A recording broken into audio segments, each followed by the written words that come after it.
Here we have the new refreshed 2025 Ford Explorer.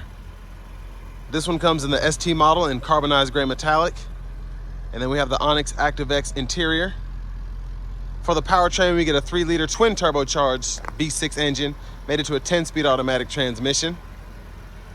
So mostly just a few updates here, nothing crazy. But as we come around to the front end here, probably the biggest noticeable thing about the new Explorers, the same with the new Aviators, is we get this new front fascia here, nice big grille, LED headlamps along with LED daytime running lights and LED fog lights. And the lights don't flash like that. That's just how my camera picks them up. But a stunning front end here. And at first I wasn't necessarily feeling it, but especially on this ST with this big black grille, love it. And down here we get these 21-inch aluminum wheels. Love how we have the painted brake calipers there. Now we get passive keyless entry, all 4 doors. And to the door panel here, power door locks, memory seat functions. We get 1 touch up and down for the front, and then express down for the back. Power mirror controls. We have our power rear window lock, and then power folding side mirrors. There's the view there. And then the blind spot monitors are in those. I'm gonna just show everything here. That's how we pop the hood. Headlamp controls, power tilt and telescoping steering wheel. Would have liked to seen some sportier pedals, but it's probably an easy thing that you can fix. And here is our power driver's seat. We do get 4-way power lumbar support. And I just love, of course, the ST interior. But big thank you to Ford of Franklin for allowing me to review this Explorer today. I'll leave a link below in the description.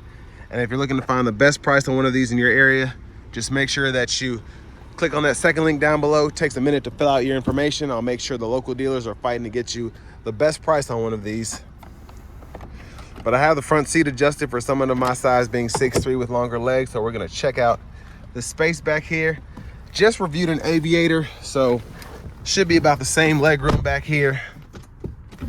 And it is, so knees are just barely touching the back of the seat. The Aviator was a bit better because this seat's just pretty bulky. There's nothing wrong with that. It's just how it's made. It's meant to be a sportier seat, so it's gonna be a little bigger.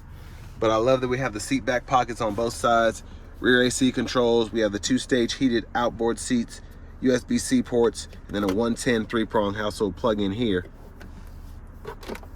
And then you could fold that down for the bottle holders. There's a view of the front from back here. And it's crazy with the darker interior. I was just in the Aviator again, and this darker interior just makes it feel that much darker in here, which can be a good thing or a bad thing depending on what you want. But there is the power sunshade all the way forward. There's a look at the back with the 3rd row folded down. So let's go ahead and make our way towards the back.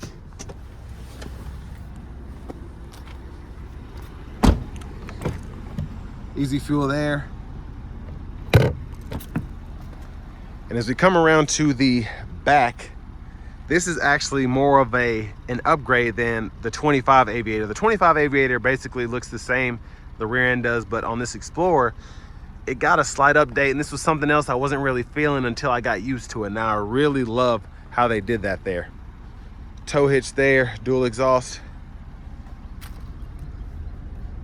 And we're gonna open the lift gate here. And you can kind of see the space with the 3rd row folded down from the back. And we can power fold the 3rd row. USB-C ports in the back, bottle holders. I like how they put them in the bottom there. So let's see if we can get these to come up. So 1 touch, they fold up, and then there's a seat there. Now what I'm gonna do is fold down this right side and then put these in here until they get installed. I kind of got this box stuck in there. And then there's just a little bit of storage underneath here, and you can kind of see in there. What's crazy is pretty much every store I've been going to now, they're getting their inventories up and the economy's kind of slowing down, so everybody's pushing to get as many vehicles ready to go as possible. So everything's not perfect as it should be, but no big deal. There's a look underneath the vehicle there. I am curious where the spares are. on these because neither this Explorer or this Aviator I could find, but it might be something I have to delve into further when the cargo spaces are cleaned out. Now you can pull this here and it'll slide the seat up if you don't want to go through the middle from the third row, or pull that there, it'll fold flat. Top tether's there for the car seats, and the bottom anchors are down there in view, but not necessarily messing up your seating comfort, if that makes sense. Now just kind of bear with me because of the tent back here. I'm trying to get as close as possible. You do get the Blue Cruise, and again the 21s, the twin panel moonroof, all that's included. $60,935 is the sticker price, and the fuel economy is pretty good for more of a sporty SUV. Same adjustability as the driver's side for the front passenger.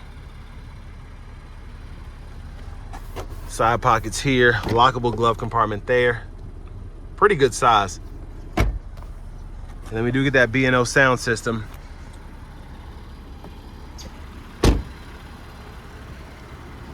But as we come back around to the front, just a quick look in the engine bay. And again, this is a 3-liter twin turbocharged V6.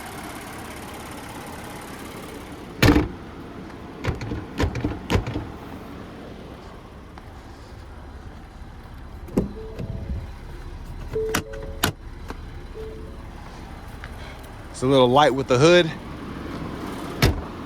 There we go. Now hopping in the driver's seat here. Nice leather wrap steering wheel here. I love the look and feel of it. There's the horn. Now over here to the radio, we do get the new Google Assistant system, which is pretty much what everybody's looking like they're going to now. We have the Google Maps, Play Store, AM, FM, XM radio, Bluetooth. We still get wireless CarPlay and Android Auto. And then your settings here. Driver assistance, we can change the cruise from adaptive. Lane keeping systems there. And all of those settings you can fool with if you so choose. And then you can change your units of measurement here, languages, etc. Your backup camera's there. The guidelines will follow you as you turn the steering wheel. You get the bird's eye view too. And then your front camera's there. Now AC controls are going to be in the screen. You don't have any buttons or knobs to use. Unfortunately, if you don't like the screen, you got to get used to it. But if you're like me, I've gotten used to it. It's fine. It'd be better to have buttons and knobs, but it is what it is. So you just go in here, you can adjust fan direction and all that there. Go to the rear, you can do that and adjust that temperature. And then you also can adjust the fan speed from here, temperature, and all that. Now we do get 3-stage heated front seats here. You can also cool them too. And then you have the auto function along with a heated steering wheel for the driver's side. Now down here, hazards, front camera, traction control, auto stop, and then, or automatic brake hold, excuse me, and then parking, auto stop there. Volume knob, you can click there to mute. And then down here, wireless charging pad, additional storage for a second phone. And then you have USB-C, USB-A duo there. Pretty good storage, 12 volt. Let's store all that away. You might be able to see the ambient lighting throughout. And then in here, the center console cubby space has 2 USB-C ports too. So plenty of charging capability. You can go through your drive modes here. So you get your normal, Eco Sport, tow haul, and then your slippery and trail mode there. And then electronic parking brake here, pull up to engage to the brake, press down to disengage. Now up here, all the controls for the sunroof, sunglasses holder. Gonna push back the shade while I'm showing all this. And then we have the lights here. And then opening the roof, opening the sunshade, and closing both of those back is the other way. But that's a one-touch slide there. Hit it a second time, it goes all the way back. And there's a view of the back seat from up here. Garage door transmitters here. There's your vanity mirror. And then to the steering wheel, blinkers are here. High beams are there, you can flash, and then you have your automatic wipers here. One time, off, auto, low, high. You can adjust that auto sensitivity here, and then your rear wiper here. And then push back for that fluid, and then pull up for the front fluid. Now we have our paddle shifters behind the wheel, and then with the Blue Cruise again, we can turn that on, turn the lane keeping system on, volume down, up, mute, and then you can go through your track list, radio station presets here, and these also serve as Bluetooth buttons when you're in the phone, and then voice recognition, and you can use this to go through the gauge cluster menu here. So I can see fuel economy, and then I can also see oil life, tire pressure monitors. So everything's pretty self-explanatory on the wheel. I like that there as well. Push button starts here. Finally, here's the key fob with remote start.